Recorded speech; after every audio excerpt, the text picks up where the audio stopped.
Good evening, everyone. Welcome to another episode of Section 305. I'm here with the crew, Kolya Zabler and Anthony Aguirre. What's up, guys? How you doing today? What's up? Hey, I'm doing well. How about you? Glad to hear that. Is the family good? Yes, sir. my family's out right now, so I'm chilling. Amen. Amen. That's the most important. Anthony's got the house to himself. Home alone. And he's got awesome poster behind him. Also, I have a little update. I already told you guys, but for the viewers, I have now joined Sports Illustrated as a writing contributor. I'll be I'll be covering a lot of the UCF Knights, both football and basketball.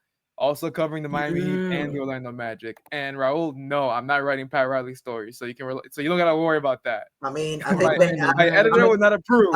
exactly. I know that editor was not gonna hire you to be part of the team if you try to do something slick like that.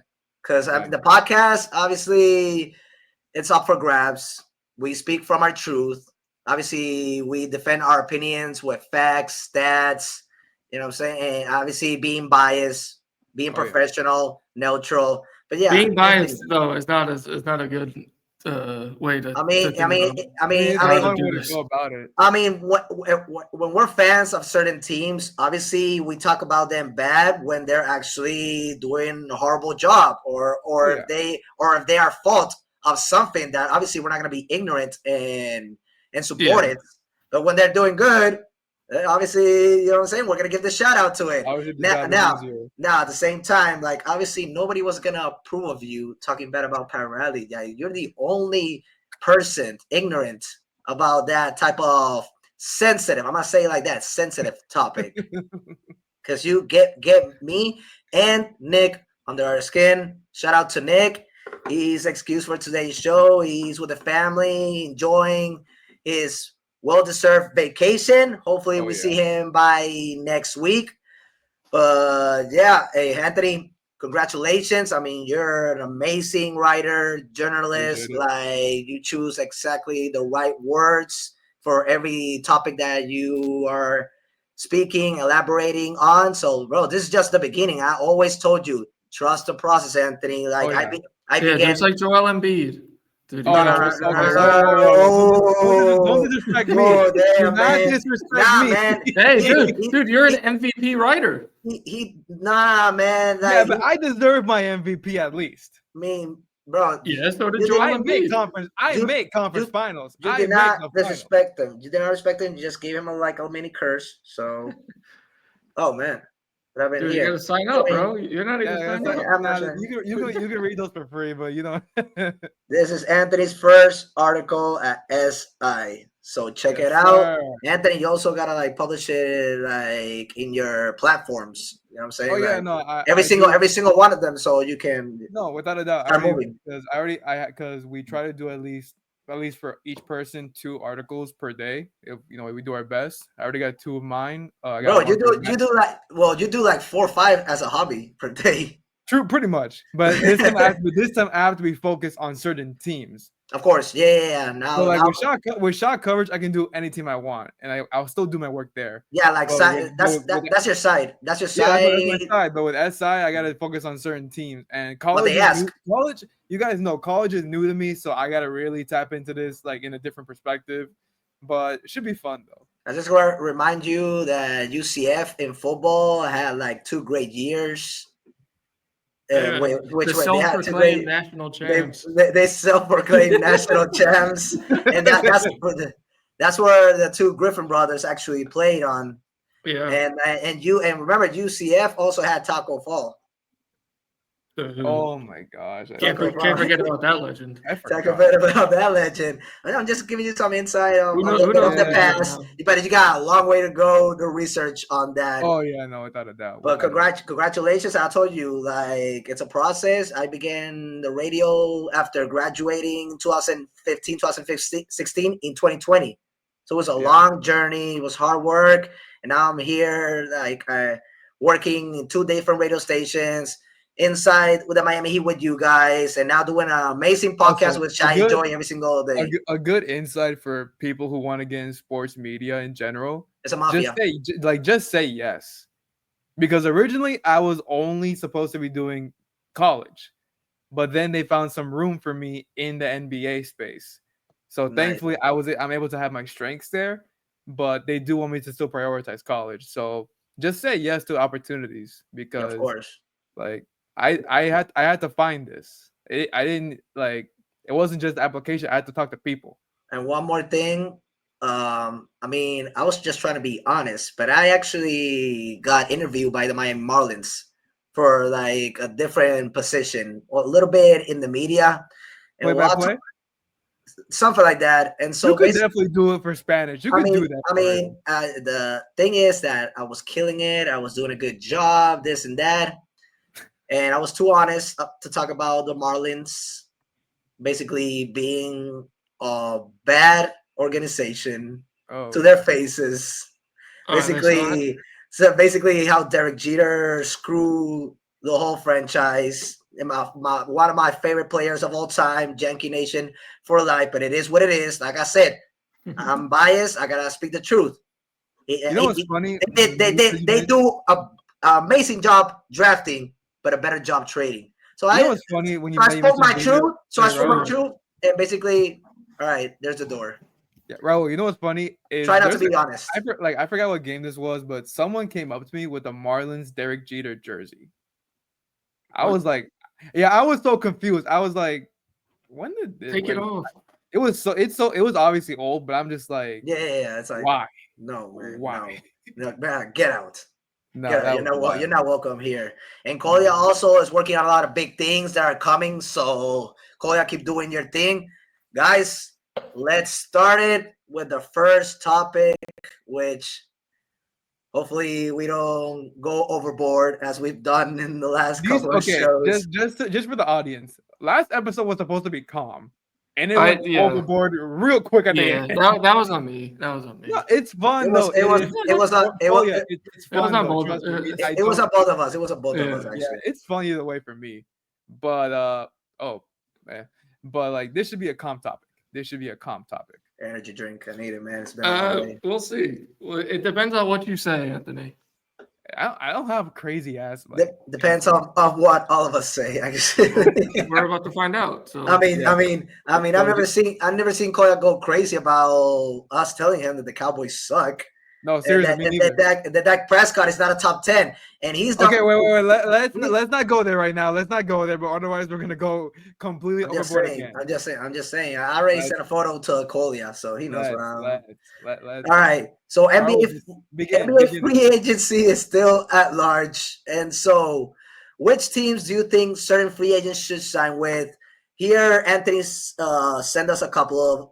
Joshua Giddey from the Bulls, Quentin Grimes from the Sixers, Jonathan Kuminga from the Warriors, who actually he was the one that had a lot of buzz of Miami probably doing something to acquire him. And then there's Chris Paul and Al Horford. Al Horford, before I give the first word to one of you two, Al Horford actually got an offer from the Celtics. Yeah, he did. He did get an offer from the Celtics. And so if he didn't sign it, either it was because of money or he's actually not certain of Celtics' future. Not like longevity. I'm talking about right now, present, not in the future. More in the present. And then there are other both because the thing is they're trying to save their flexibility. And again, they're not gonna be. They'll be competitive, but they're not going to be high contenders next year, depending how many games Tatum misses. I mean, Tatum's going to miss the whole season. Oh, we talk about. I don't know.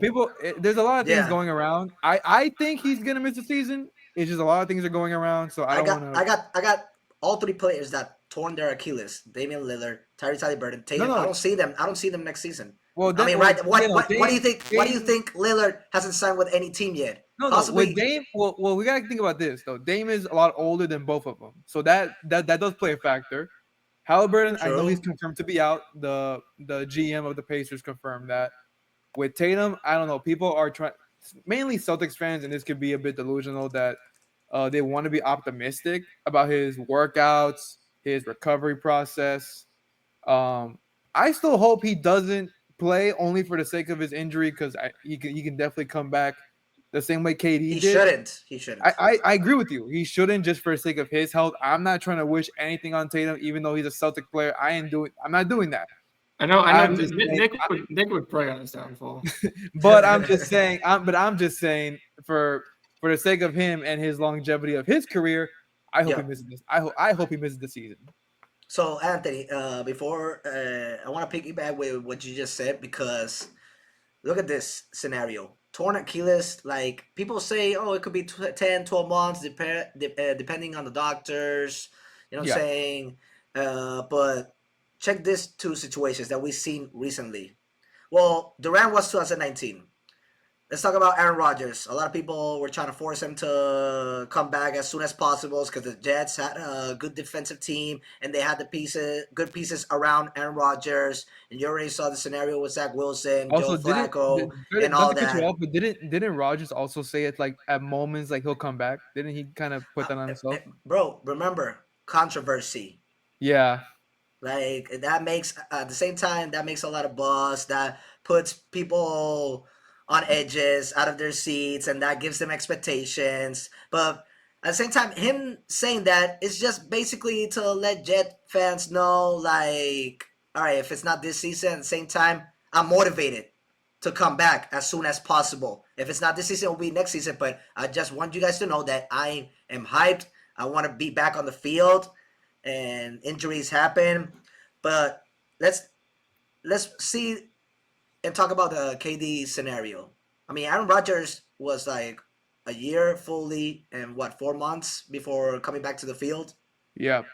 All right, so Kevin Durant, when he got injured in the finals against the Raptors, he signed with the Brooklyn Nets to join Kyrie. They were trying to form something special. And we all know he wasn't going to play that season. Yeah.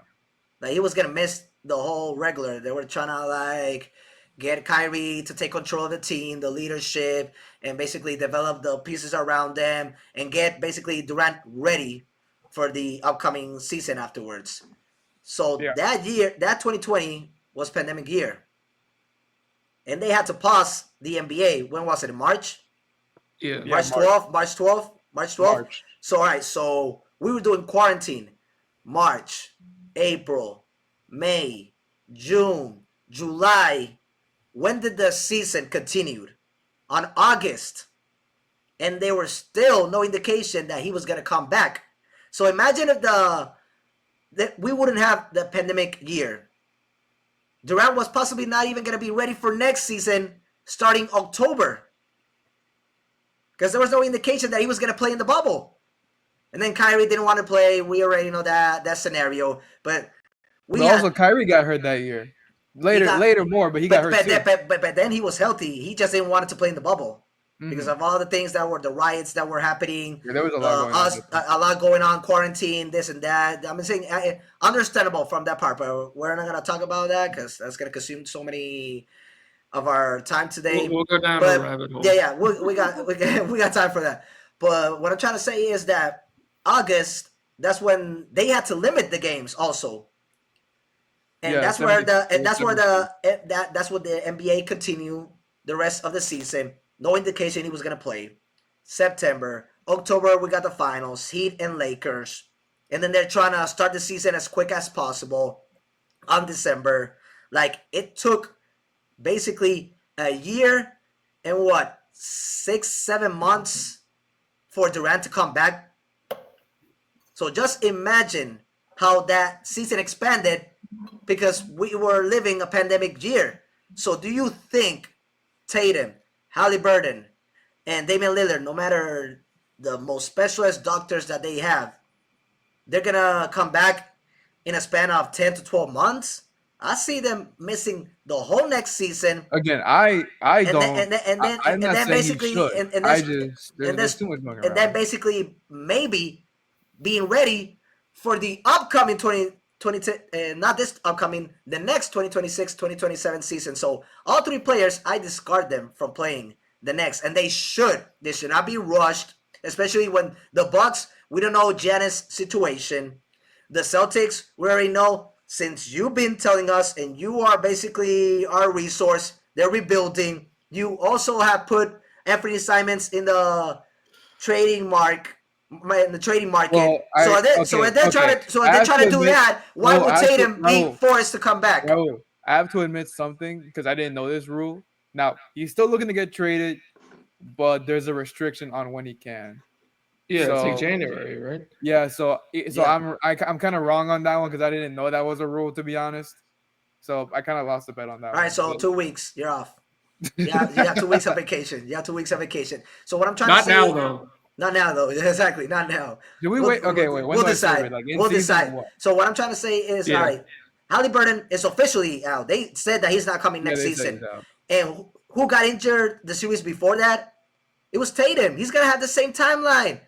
Who got injured the series before? Damian Lillard. All 3 of them are gonna have a similar timeline, not the same, but a similar. So that's why I'm seeing the Celtics are trying to rebuild again around Tatum and Brown. Next season, they don't got those expectations. We don't know the situation with Giannis in Milwaukee. And so that's why players left Milwaukee anyway. No, he didn't left. They got rid of him. They're still paying him 22.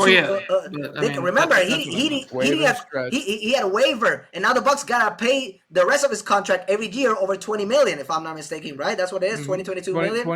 22 million, yeah. 22 million. So that's the reason why they could acquire Miles Turner.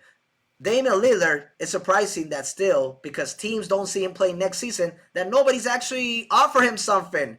There's been the rumors. He's a bit older, so that's probably why too. I mean, at the same time, okay, I understand. There's teams interested, but again, nothing in terms of a serious Boston. Yet. Yeah, Boston. But it's Tatum. Conversation, but Tatum. But all right, so Kolya, listen to this.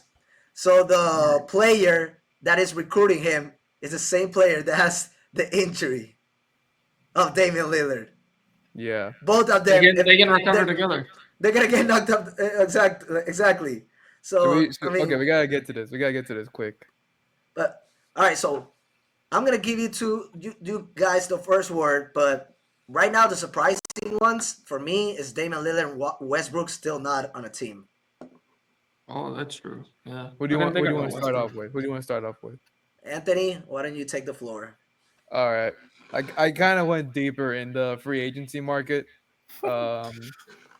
These are names you're gonna be like, why do you talk about this? Thomas Bryant. Oh, why is he talking about this? We're starting off great. Oh wait, something happened. I don't know what happened. Wait. No, he talked about Thomas Bryant.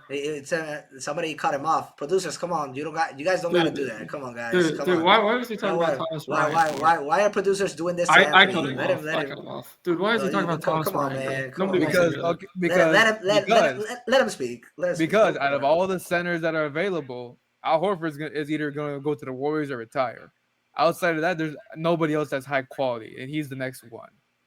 So I think he goes to Cleveland. They need more size. They need more what? Size. They got Defensive Player of the Year, and they got Jared Allen. Jared Allen has been a cone. And they got Jared Allen has been horrible in the playoffs. The last 2 years, he has not been the same as the regular season. So they need something to strengthen that. I mean, we can also talk about Brian. In some moments, Brian had some good moments in the playoffs for the Pacers. He's produced, yeah. Game six, he had four. Yeah, he had 4 threes against the Knicks. Yeah, it was the fourth quarter, I believe. Yeah, when they were blowing them out. Yeah, but either way, I mean, those were still some big threes right there. Even Siakam was like, "Yo, Brian, good job on that." So, all right, Thomas Bryant. Also, my next one, I think the Knicks should sign Marcus Morris. They need some because here's the thing. Didn't he play for the Knicks already? Come on, man. He played for the Knicks, yes, but they could use a guy like him because on that team, who is like the tough guy, the glue guy? Nobody really. So they need like a James Johnson. That's what you're trying to say? Yes, exactly. Every team needs someone like that. like a UD. Yes, they had. I mean, and he can still produce on the floor in small minutes. Anthony, I'm getting here breaking news. Both Morris brothers, they're getting used to being ESPN analysts at First Take. Yeah, and one of them That's was like saying the okay, Lakers are gotcha. going to beat the OKC Thunder. How'd that go out for them? I mean, did I ever say that ESPN analysts are correct? Raul, ESPN is wrong. Raul, you know exactly how I feel about ESPN at times. You know Okay, exactly all how I feel. right. We've had talks about this. I'm just saying, man. Like, Also, all right, okay. so Also, so two big men. You got two big men. Another one, not a big man. Okay, the Hawks. I don't like their point guard depth because they play Dyson Daniels as like Backup. You mean? backup? Yes, thank you, backup. I don't like their backup depth in point at the point guard position. I think they need a veteran. They can get Delon Wright at a minimum. He knows how to play with Trae Young. Um, he's a good defensive guard too, and he had some moments for the Knicks in the playoffs, small moments. So I think Why not they like need Gary a Payton? veteran. Wait, what happened? Why Not not like like Gary Gary Payton Payton. the second? Gary, I don't. Man, Okay. Gary ain't that valuable no more, to be honest. Are you crazy, man? Bro, injuries is the reason why he's regressed. But if he's healthy, he still can be like a X factor certain games defensively for the Golden State Warriors. For the Warriors, man, they play him at the 4. They have their own issues. That is weird that they play him that way. So I think the Hawks should look at him just because to have a veteran point guard as a backup. Yeah, I mean, they play because they play Trae and Dyson together.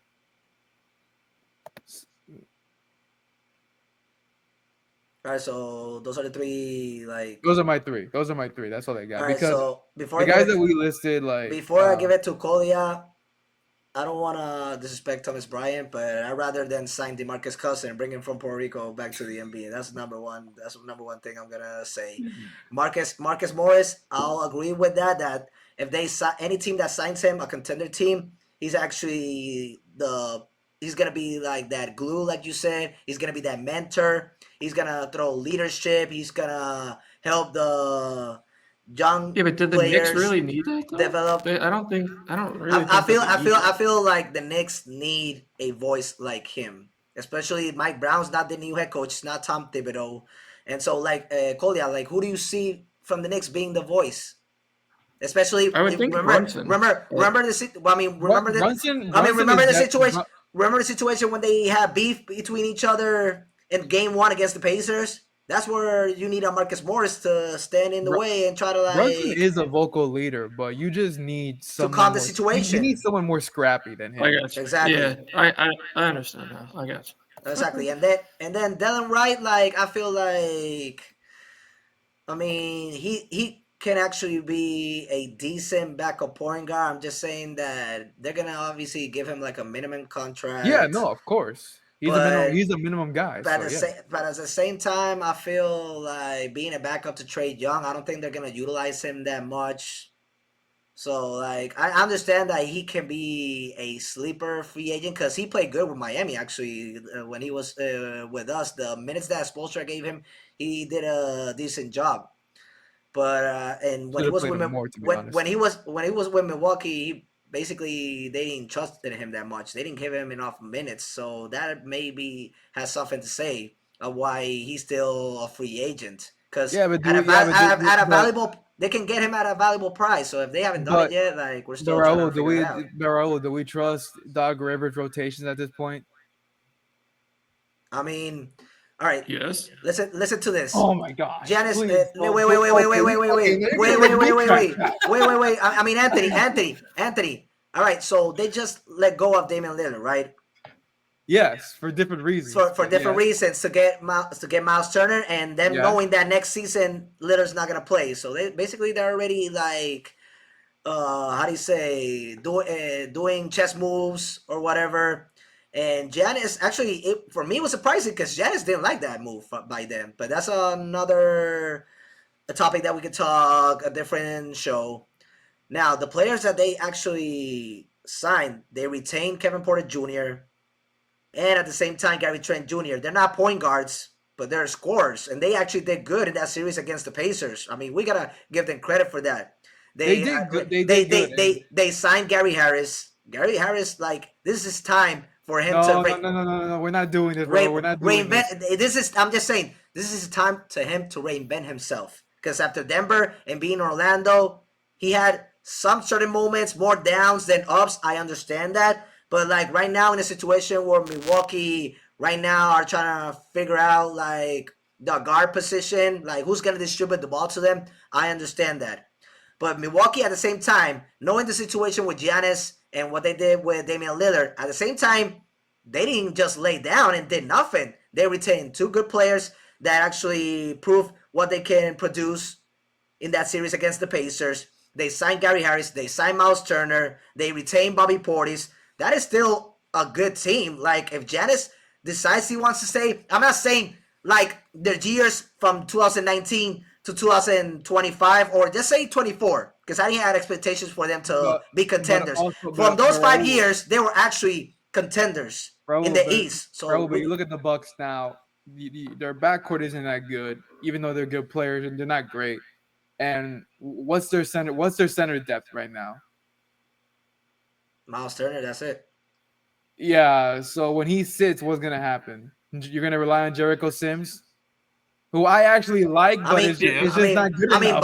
Bobby Portis has played the 5th, and he's done. I'm not talking about the Batman. I'm talking about him actually doing a good job in the paint when he needed to give Brook Lopez. When he needed to give Brook Lopez a little time to. You look at the rest of the league now. We're sort of shifting back towards double bigs lineup. Well, if that's the scenario, then I think Al Horford would be in a good situation in Milwaukee. Yeah, but he's not going to Milwaukee. Okay, but that would be actually a good fit. If that's the case. And now, I agree with you with the Marcus situation. The Delon Wright, I'm like 50-50. And then, I'm sorry, but the Thomas Bryant, yeah, he is going to have a spot in a team next season. Also, you could argue that Thomas plays with more effort, strictly effort, than Jared Allen in the playoffs. Okay, all right. So, you want Thomas Bryant to be in Cleveland? I think it'd be a good fit. I mean, he can stretch the floor for them as well. I mean, so you have forgotten that other than Jared Allen as a big man and Evan Mobley, you know that DeAndre Hunter is in that team. You know that D-Wade is in that. You know that D-Wade is. You cannot play the 5. And all right, what about a young player like Emily Bates if they develop him? They don't have Emily Bates anymore. He's a free agent. He's a free agent. I mean, they could probably resign him. They're not looking forward to right now at this point. Well, bro, if they're gonna sign Thomas Bryant, I'll take DeMarcus Cousins from Puerto Rico. My goodness. I'll take Hassan Whiteside from Puerto Rico. He's playing like Shaquille O'Neal down that pain. Would you take JaVale McGee? Hell yeah, come back. He's a 3-time champion. He knows. He's a 3-time champion. Wait. I like that take, Kolya. No, wait. If we're gonna talk overseas centers, Dwight Howard. He's already in the big 3, so let him cook there. Man, let him cook in the big 3. Bro, he's in the Hall of Fame. How is he gonna go back to the NBA? I would actually, if Dwight Howard were to come back to the NBA, I think that'd be a good fit too. I mean, somebody. Since you're talking about sleepers, why can't we talk about somebody that's trying to make a comeback to the NBA called Victor Oladipo? Man, I miss Vic. If he actually, because supposedly rumor has it that a lot of different NBA scouts have seen him, and they said that he's actually looking better shape than ever, and then they can give him like a 2-way contract just to test him. They can't do 2 ways. 2 ways are only for players who have less than 4 years of experience. 10-day contracts, whatever. 10-day. That's 10-day contracts. A 2-day contract. A 1 year, $2 million, whatever you wanna name it, bro. Like, I feel like he should deserve the benefit of the doubt, cause like he's still athletic.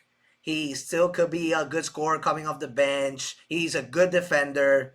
Like, he actually could be a good piece for any of the teams in the East, like the Magic. He can make a comeback with them. and that would actually replace Cole Anthony from that. I wouldn't be mad about that, to be He's honest. not a point guard, but he used to be a point guard and a shooting guard at the same time. He actually could replace Cole Anthony, even though Tyus Jones there, so he can play the two right next to him. I mean, that would be a good landing spot for him.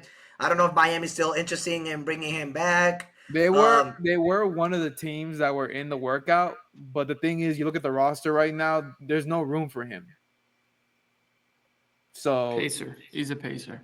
The Pacers are another team that were in the workout that were impressed. At the same time, yeah, the Pacers, he can make a comeback with them as well. Like, those are good scenarios, but you're gonna need a guard. But at the same time, with the Heat situation, like, who's the backup for Terry Rozier, since he's possibly gonna be the starter, if not Hero? Is he? Okay, wait. So who? Because right now we're waiting for Drew Smith, but is Drew Smith gonna be healthy? Drew's on a two-way, I think. Wouldn't Tyler be? That's where they can have a little bit more depth. Wait, Raul, just to make sure that I know like where you're talking. Like, what is your projected starting lineup? My projected starting lineup for the Heat right now is gotta be Hero, Norman Powell. That's the backcourt. Okay. Big man, Khalil Ware, Bam Adebayo, and at the forward spot, since Robinson is not in the team no more. No, the three spot. That's what I'm saying. Robinson. Sometimes Robinson played the three. So that would mean Davion Mitchell is your backup. What? Davion Mitchell. That'd be your backup. Yeah, but you saw how sometimes Spoelstra wanted Hero to be more of a scorer than a distributor. So that's why sometimes they played David Mitchell as a starter. Then they brought him off the bench. Then they saw what he was doing, like in the end of the season and during the play-in and then the postseason. So they brought him back to the starting line. I'm just saying that right now it's nothing official. Like, I think Spoelstra is still trying to like. It's still. I think Wiggins. He's still trying to move the. Wiggins is gonna be the forward. There you go. Hero, Powell, Wiggins, Adebayo, and Khalil Ware. Unless they move Wiggins, because he's still like in the trade rumors. Yeah. He's still in the trade rumors, and it could possibly be the Kuminga situation, but it's doubtful, because why would the Warriors bring back Wiggins and then loan Jonathan Kuminga, which actually, that would be funny. That would be interesting. That would be the same scenario as when Milwaukee traded Drew to Portland, and then Boston, after bringing him from Portland, they brought him back to Portland. That's like, come on, guys. You really going to do Drew Holiday like that? Kolya, what are yours? Like, what are your free agents? What are mine? Yeah. I have a couple. So I'm gonna start off with Chris Boucher. I think he's a good veteran piece to have, and I think he could go to Boston still. Like, I know that, George Niang, they signed George Niang, but I still think that they need some depth there, and so I think Chris Boucher would be a good player to kind of fill that spot. It depends on how much money he wants. Because last year he got paid like $11 million. So yeah, but he wasn't worth the production, to be honest. Right. So he's probably going to get something less. So Boston, I think they should still have enough cap space to sign him. But yeah, that would be one that I think. Another one, I'm going to say Amir Coffey. Didn't play a lot with the Clippers, but I think he could be a good piece for a team like the Knicks. I understand that they got Jordan Clarkson there, but I still think they need a backup small forward, and they can kind of rotate him in. Him and Clarkson, they can kind of put either one as the backup. And then I'm gonna say Chris Paul. Yeah, he's still a free agent. Next to Westbrook. Next to Westbrook, right behind. He's sitting right behind James Harden, in my opinion, and he's gonna return to LA, and he's gonna be a Clipper.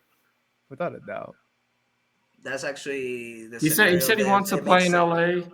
I mean, but he's gonna be the backup for James, which actually would be crazy. Yeah. That would actually For me, and we just got Bradley Beal. Like, let's go, man. I mean, For me- the thing for is, me, the that thing can- is- that the can thing is, actually- Paul has to realize that he's no longer a starter in this league, or unless you're Bradley Oh, he Beal has to knows. I realize that mean, too. he must. Bradley Beal has to he realize knows that. unless you're a tanking team. But the thing is, a team like the Clippers, you're not gonna start. There's no way in hell you're gonna start. But he knows the system. He knows the system, And that's great. played that's very 82 But if good. he games, wants to though. start, that's not the place. I mean, he knows he's He not going to played start. He 82 knows games. he knows he's not going to start. I mean, he's played alongside James Harden He's with 40. Houston. And Houston, they were one game away. If he didn't get injured, they were going to go to the NBA Finals and probably beat the Cleveland Cavaliers in 2018. I mean, he's 40 years old. And remember, he's gonna be a backup to James, but I know that eventually Tyronn Lue is gonna put them together because they know how to play alongside. So that actually, for me, after John Collins, Brook Lopez, and now Bradley Beal, that will be actually something that I can. You're gonna call me crazy. I can label the Clippers as the favorite in the West. No. Yes, I'm a Clippers fan, but I don't know if that. Bro, that's a reach. If the they favorite, are, the favorite bro, is a stretch. they can get back to the Western Finals. Bro, though, there's for two sure. things that if you got that type of roster, the two things that are gonna derail them: injuries and Harden choking in the playoffs.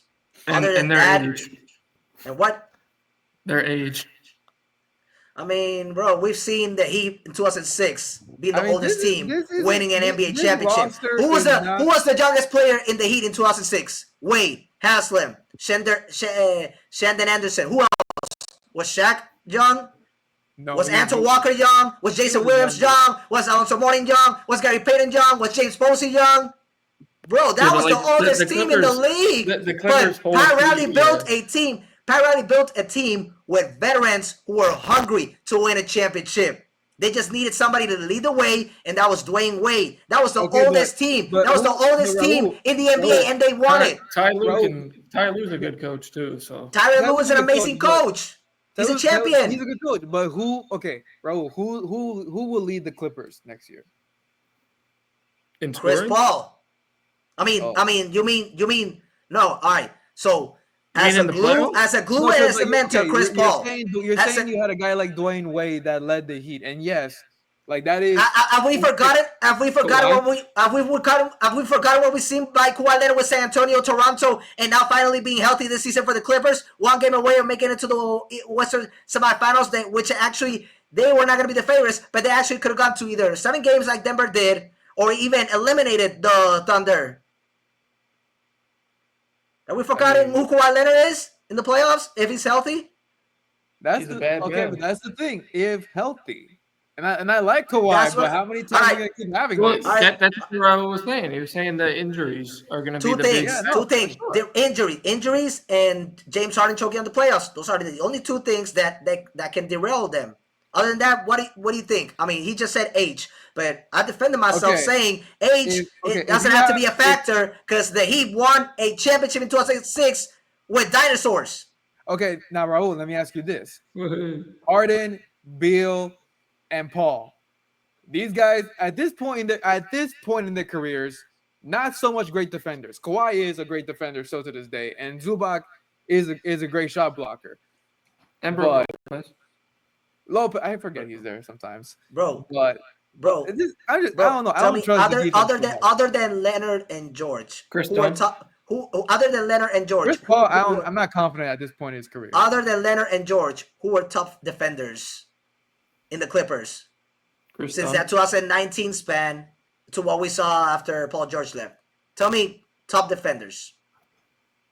Right now, Derrick Jones Jr. He's in the team. Patrick Beverley. Patrick, he was only one season with them. One season. Yeah, but you said since he was one season out. I'm talking about since Leonard and George joined the Clippers. Tell me elite defenders that they had around them, other than just say Ivica Zubac, other than Patrick Beverley being 1 year. Marcus Morris was a good defender for them. Bro, it's all about the way a coach can change a culture, a system, make players improve defensively. Tell me elite defenders that we've had with the Miami Heat. And we're always top 5, top 10. In what span for the Heat? In what span? In what span? Let's just say the same time span. Let's say it's a time span. Butler and Adebayo together. Butler, the same time. Adebayo. Hang on, I'm trying to remember the year. Yeah, try to remember that. Vincent was decent. Duncan Robinson, Tyler Hero. I mean, are you kidding me right now? No. Are you kidding me right now? Max Strus. Wait, are you saying Hero and Robinson are good defenders? No, I'll say that they are not defenders. But Spoelstra has done a good job trying to improve that game for all those players. Because they surround both of them with defenders. Even though so what do the Clippers have with Leonard and George?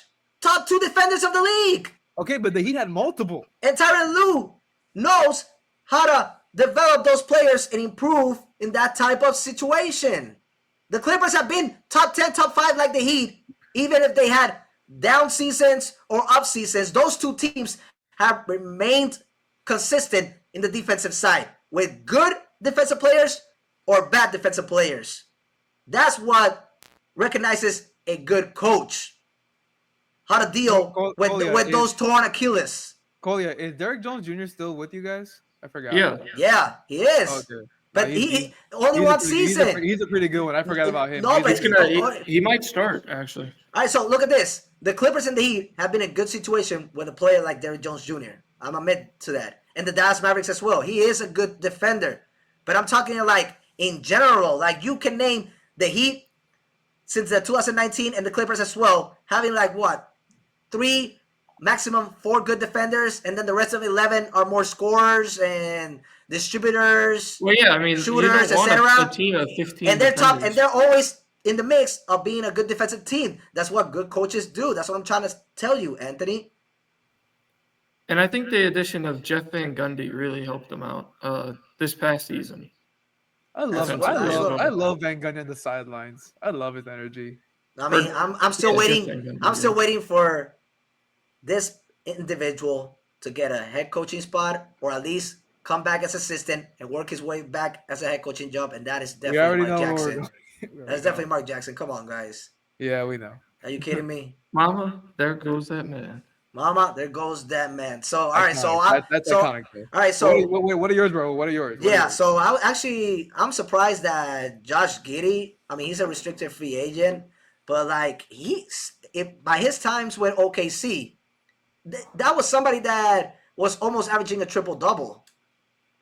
And then he had a rough start with the Bulls, but then he got fired. He caught fire, just to say the right word so people don't insinuate the other. He caught fire, and that team actually was looking better in the second half of the season. Obviously, always disappointing in the play-in, and they've lost so many good scores since they try to create a contending team, which actually injuries affected them.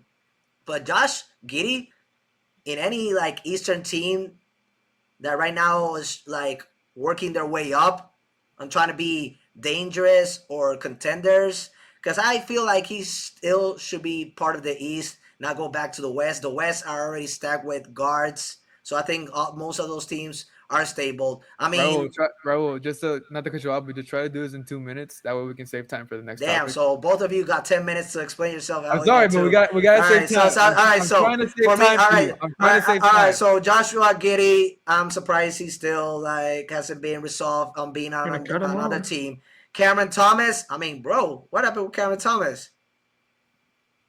Bro, Cam Thomas, like he's a scorer. Like, yeah, sometimes he has his big moments, 40, 45 points, and he has a stretch, and now all of a sudden he scores like 5 points and he disappoints. But I mean, what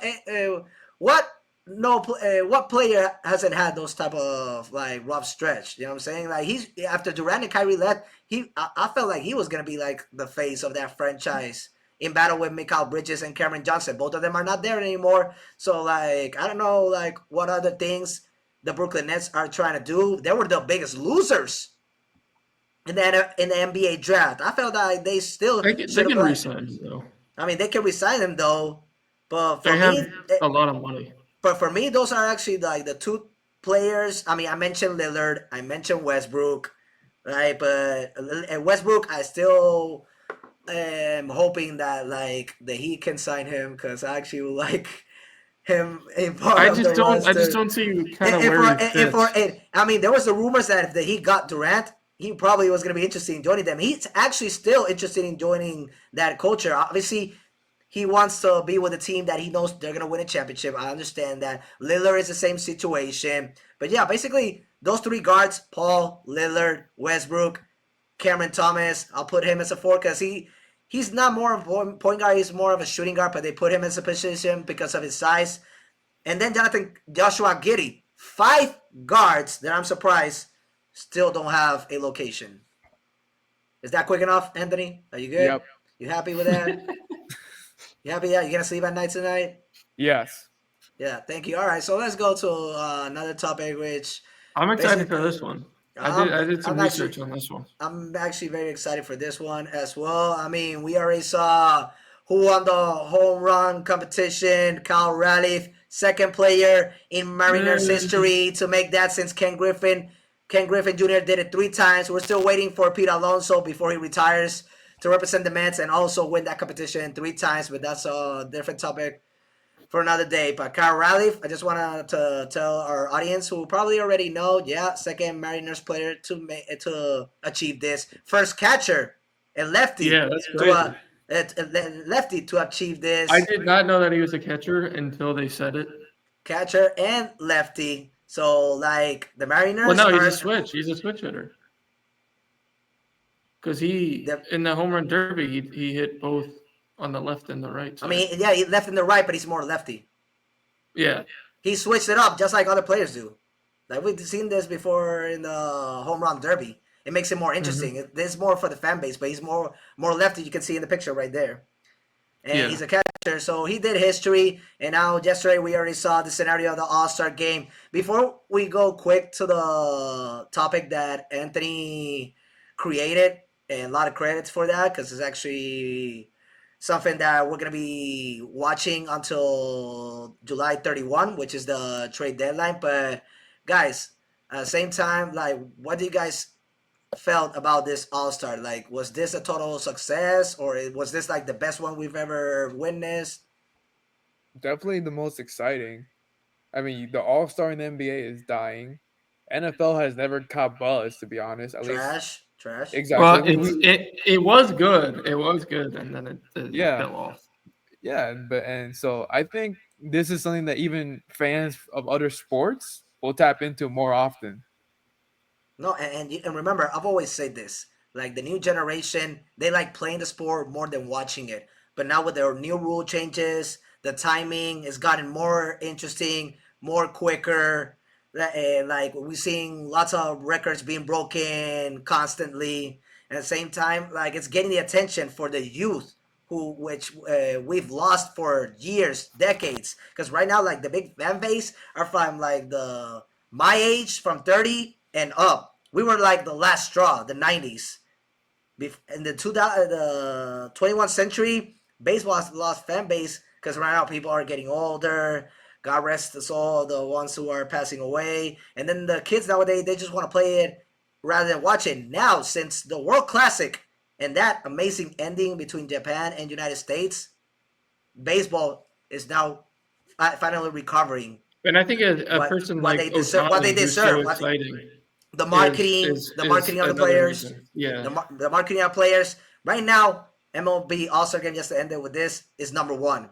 I put number 2. I put number 2 NHL because the nation's face-off right now. I think that's better than the All-Star Game. That actually is the greatest from Finland, the greatest from Sweden, United States, Canada. I hope Canada, they do that again. No, they should do that again. That's what I'm saying. Yeah. The NHL All-Star Game, it was the same thing. It was okay. Skills challenges, the All-Star Game, the face-off this replaced the All-Star Game. That's what I'm trying to say. Yeah.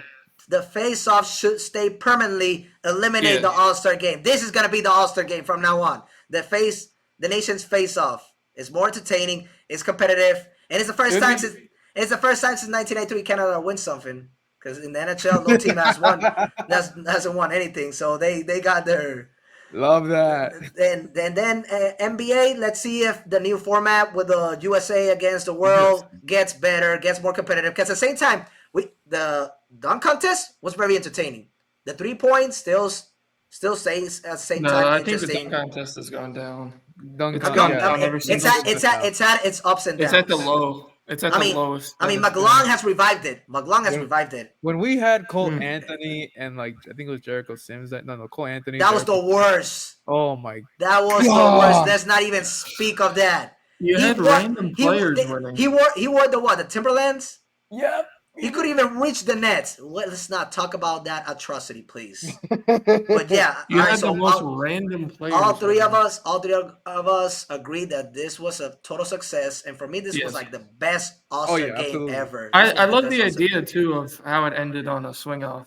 On a swing off with Kyle Schwarber. That was fun. All right, guys. So now let's talk about the last 9 minutes of this show about what our predictions. Producer, please don't cut my crew out. We really appreciate it. We need all three of us in here. Thank you very much. What are your predictions for what will happen at the deadline? Kolya, the floor is yours. The floor is mine? Okay. Yes. You got a lot to say. Good, man. I do not think, as of right now, the Marlins will trade Sandy. That's the biggest prediction that I have. I don't know what team would want him because he's been struggling the entire season. He's got like a 7 ERA. It's just going to be very tough. 4.9. He's like 4.9, right? Yeah, he's like 4-9. He's now I don't know. I don't know would a competitive team like the Yankees or the Cubs or the Mets want a player like that? Maybe if he gets it would be good for him. If he gets traded, I see him more in the NL. If he gets traded, I see him more in the NL. Yeah, but I think it would be good for him to have a change of scenery. I just don't see the Marlins pulling it all, or a team fight, like a team making a move like that. Interested because of the season that he's having, but I feel like it's the same scenario with Jazz Chisholm. Like he had a bad start with the Marlins. All of a sudden, he gets traded to the Yankees. Oh my God.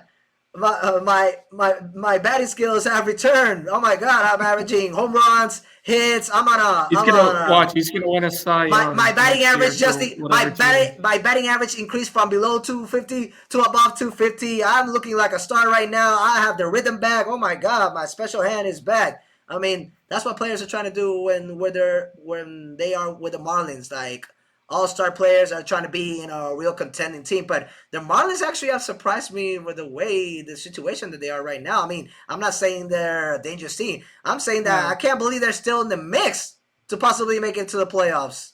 That's what's crazy. That'd be lit. That's what's crazy. Above the Braves? I mean, Kolya, above the Braves? I mean... Yeah, above the Braves is impressive, for sure. People Park playoffs, that'd be lit.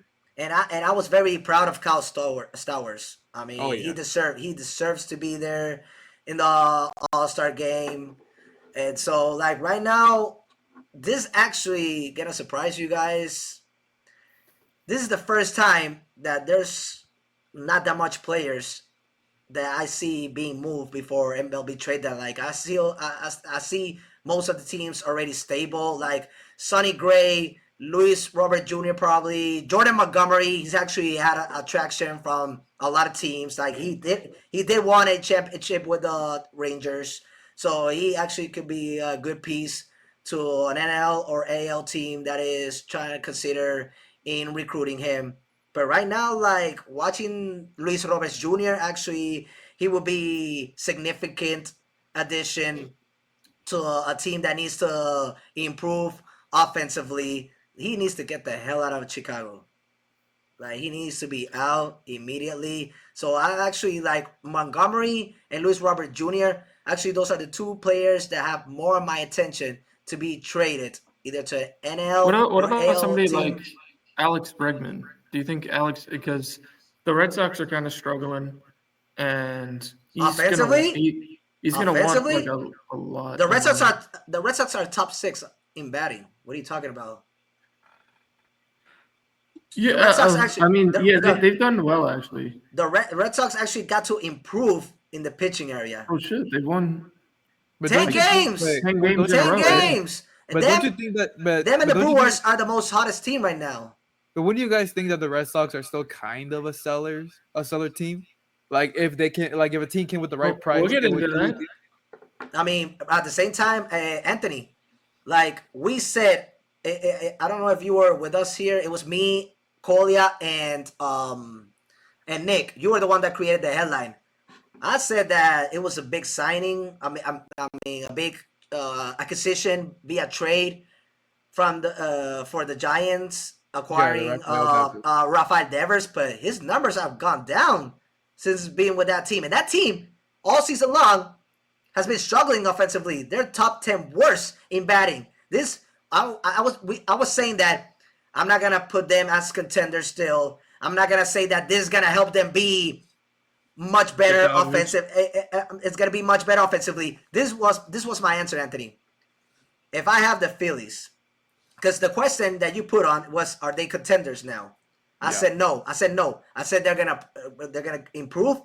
They're supposed to improve the batting. They've actually gotten worse. They've regressed. Maybe he wasn't. Maybe the Red Sox. But at the same, exactly. Maybe the Red Sox knew something. I mean, he was selected to the All-Star as a Red Sox. Gotta recognize that.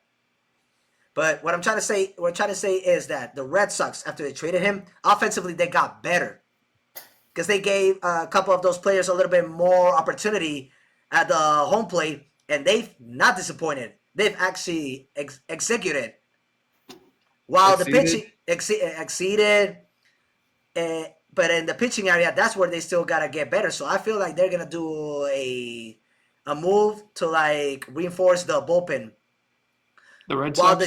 While the Giants have gotten worse in the batting, but they're still a good team in the pitching side. Don't the Red Sox have Chapman though? So they should be fine with Chapman. I mean, you can have he's been playing well. You can have good relievers. I don't think they're gonna trade him, bro. Like, look how he closed out the 9th inning for the AL team. He right now has got the best ERA and WHIP as a reliever. They're definitely not gonna trade him. But they still need like a better starting pitcher. That's what I'm trying to say. But in that scenario, Seth Lugo maybe they go out and get Seth Lugo. That's a good one. I wouldn't be opposed to that. That's actually. What about Edwards Cabrera? Y'all see a market for him? I think he'll get moved. I think there's more. It depends because he just got injured. So I know, but he did. Oh, I didn't see that moment. Yeah, I mean he got hurt, so. I think the market, like if he was healthy, I think there's more likely of a chance that he gets traded than Sandy. But, yeah, no, I agree with you though. I don't think Sandy gets moved. I mean, his value got down because of the season that he's having. But at the beginning of the season, at the beginning of the season, he was the one that was making so many noise that he was going to be like the most valuable player on being traded. Rafael Devers was like a surprise to us, and for me, that's like the big trade scenario, in my opinion, that we're going to see. Even before the deadline. Like I'm saying. Did you say Perez, Anthony? Sorry. Perez? Who? Perez? Did you say Yuri Perez? No, I was saying Edward Cabrera. Oh, okay. I thought Cabrera was hurt, but I guess he's fine now. Sorry. Oh, okay. So no, but so Edwards is good? Yeah. Oh yeah, no, he'll definitely get moved. I think not definitely, but I think he'll have a great market around him. So if Luis Robert Jr. is getting traded, I would pick like two teams from the AL. The Blue Jays, who are on top of the Yankees. That will make them even more stronger. And the Tigers, just to basically seal it on possibly being the favorites to actually represent the AL in the World Series. For me, that would be a big trade for both those two teams. What do you guys think about the Mariners? I feel like they need to do something to. I was going to say that. Mariners. Are we going to get into what teams are going to buy and sell? They're having a great season. Cal's having an amazing season. I agree with that. I agree with that one. To capitalize that. So like, are we going to do like a buy and sell segment? I think they're going to do like, well, buy and sell is just like if you have any idea about it, or like the biggest like teams that could like make a move. I mean, are we going to talk about that? Or I thought that was like a headline. It was more like just a suggestion. Oh, well, yeah. Then I think the Mariners for sure are going to make a move. I think the Rays could make a move too. I think they need some. They kind of fallen off a little bit. They weren't as strong as they've been. But hey, it's something surprising from this season, guys. Central Division, the Tigers have been stable, consistent, efficient from the jump start and what we've seen closing the first half. And they're convincing me because they're top 10 in batting, top 5 in pitching. They're the most stable out of all the teams in the AL. Now, in that division, we were seeing teams from the second to the fourth positions, like up and down, but above 500. Those were the Twins, the Guardians, and the Royals. While we were seeing the opposite in the East Division, the Yankees had it all under control. The Blue Jays, the Red Sox, and the Rays were below 500. All of a sudden, 1/4 of what was remaining in this first half, the scenario changed completely. Now it's those three teams in the East that are actually trying to battle. The Blue Jays are already on top. The Yankees are the ones that came down to the second position. The Red Sox are on a hot streak. The Rays are still in that mixture. Like if the playoffs would have started, all four teams in the East would make it. Yeah, that would have been crazy. Only one in the Central and two in the West. While in from the beginning of the season till, let's just say, the beginning of June, it was the Twins, the Guardians, and the Royals were actually above 500 and convincing to make it to the playoffs and try to catch the Tigers. Right now, that's a scenario which is that a trajectory that has changed completely. Also, just to say, just to include in this topic, like buyers and sellers, I did talk to a friend who's very knowledgeable in baseball. He says that the Arizona Diamondbacks could be a big seller. It might not appear that way, but I could definitely see that. But they could end up just being like, you know what? The Diamondbacks? Let's test the market. The Diamondbacks, yeah. They haven't been playing too well this season. Yeah, so they could. They could be a big seller. The Marlins are only one game behind them, so they're not playing too bad. They're not playing too well. So I still feel like in the West, like the two teams that are going to lead are the Dodgers and the Padres. And I think the Mets too. I think the Mets are going to be another team that spends a lot of money. I mean, it's surprisingly. The new owner really goes for it. I mean, guys, but at the same time, like the two New York teams, they invested a lot of money during offseason. And look at the situation that they are. It's like, what more did you guys need? There's no cash space, it's actually, what I'm trying to say is that right now, I'm not saying they're the most disappointing team, but they're the most surprising in a bad way in the position that they are in their respective leagues the Mets and are division. They're only a game out of the both teams started hot. They downgraded. The Mets have done well. They've been up and down recently. That's what I'm saying. A roller coaster ride, including the Yankees. I mean, we've seen that from the Yankees so many years. At the end of the day, they make it to the playoffs. The Yankees are in a more comfortable conference. Most definitely, most comfortable league. That's most definitely like the NL. The Mets have to. They gotta claw their way into the playoffs. If the Mets make it to the playoffs, they gotta either deal with the Phillies, they gotta either deal with the Dodgers, the Padres, the Cubs. Like that's a more dangerous scenario. Dangerous, man. The Cubs are another team that I think could make a move too. For me, the Tigers, since right now they're number one, the teams that they got to deal are with the Yankees, who have actually downgraded a little bit. Let's see what happens in the second half. The Blue Jays are hot, especially if they make that move for Luis Robert Jr. That would be very interesting. And then the Astros, bro. They've always been Yankees kryptonite. Those cheaters. You gotta admit that. I mean, we gotta let it go. Gosh, I love that. Kolya, it was 8 years ago. We gotta let it go. We gotta let it go, man. No, you can't let it go. It is what it is, but yeah, like right now, and Never also, forget. also like these are possibly pitchers that can be moved. Other than Jordan Montgomery, like he's one with the Rangers.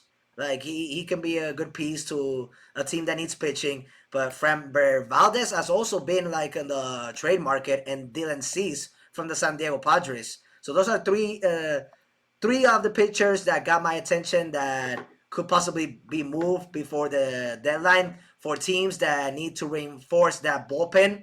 Teams that are right now in a good situation to make it to the playoffs out of both leagues. I think another big seller too is the Pirates.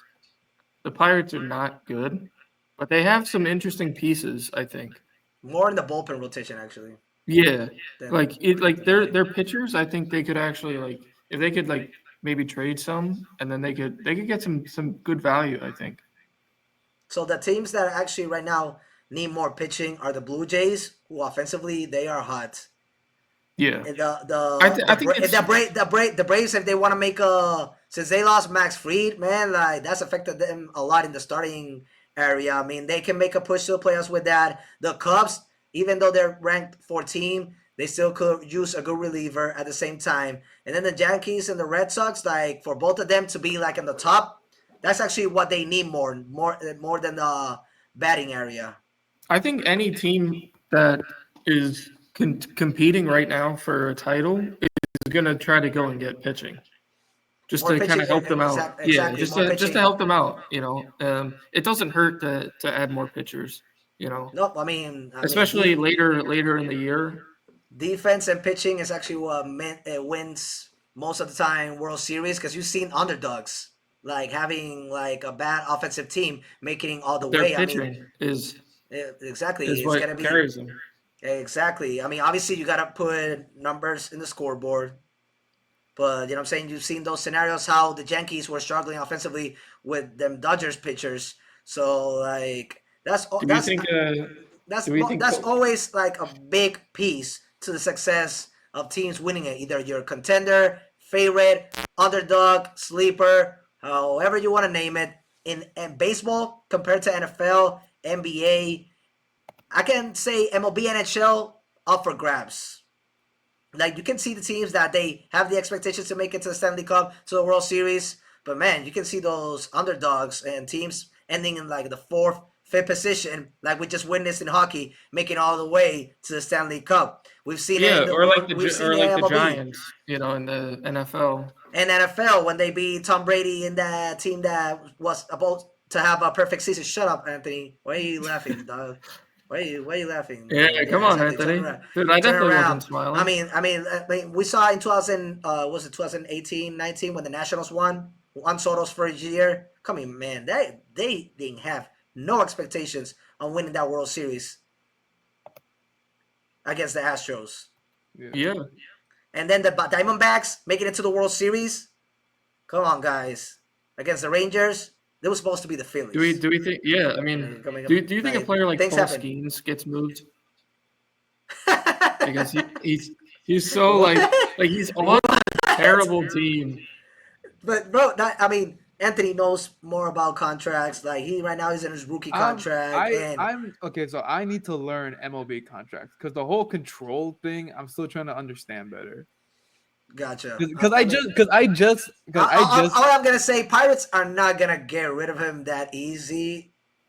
And right now that's the face of the franchise. He's been starting the MLB All-Star game for 2 straight years. He's got the best ERA. He's got the best ERA. He's got the best WHIP. He's leading in strikeouts. The reason why he possibly is not gonna. Okay, but the reason why he possibly is not gonna win the Cy Young. And this factor, even though it's because he's 4-8. Yeah, it's because he's on the Pirates. And that's not his fault. Actually, he shouldn't be responsible for that. But it is what it is. Sometimes that has something to do with it. They actually look for a pitcher that is either who's got the better record, and let's just say top 5 in ERA, top 3 in strikeouts, top 3, top 5 in WHIP. That's how it is, man. We know he's the face of the franchise, but the franchise is face of the franchise. He's the best pitcher in the MLB for 2 years, in my opinion. So that's why I think he needs to leave Pittsburgh because he's never gonna win. I mean, he's never gonna win there. That's what I'm saying. I think he needs. But that's out of his hands. He's on a contract. That's true. You know what I'm saying? He's in a rookie contract. He's still gonna give a You think though, if the Dodgers offered a lot of their farm he's players, probably gonna. I mean, they're not gonna give the Dodgers what they want. They're not trying to make them. They're not trying to make. They're not trying to create an Avengers team. So that's doubtful. That's doubtful. That's doubtful. But give or take 1 pair of 2 years, and maybe that's where he can have like a little player empowerment of asking to be traded if they don't build a good team around him. Send him to my Padres. We'll win a chip there. Of course. That's what. Of course. I mean, the Padres, they were 1 game away to make it into the national championship game, and they were gonna be the Mets. I would say that they were gonna beat the Mets and make it to the World Series. I predicted Dodgers and Yankees, but then I had a plan B: Yankees and Padres. So I could have either gone a win-win situation. I think the Padres too are another team that are gonna. That's a sleeper. Try to invest heavily in pitching. They definitely got to do that because I mean they've lost a couple of like right now. Who signed with the Dodgers? Which I know it hurt. Blake Snell. Yeah, I know that one hurt, but he's injured now, so it's okay. All right, but if he's healthy for the playoffs, he's gonna be another big piece. No, I know. For their success. I know. It's gonna be insane. All right, guys. Well, another good topics to be. Mike Trout's gonna get traded. That will actually be the biggest of the decade, of this decade at least. Mike Trout being traded. That's another prediction. But it has to be to a contender team. Oh yeah. And he's got to be healthy. He's not gonna go to like the White Sox. He got to be healthy right now because oh my God, I would kill somebody. I would kill somebody right now in that organization if they do that. YouTube, don't strike us for that one, please. No, I mean, yeah. I don't know what to tell you. If they didn't strike us after last episode, I think we should be fine. I think we're stable and good for now. Until next, we're not big enough. We're not big enough for them to strike us. Coming soon. Trust the process, not the MB1. All right, guys, that was a good episode. Good seeing you guys, and we'll have much to talk about next week. Stay tuned.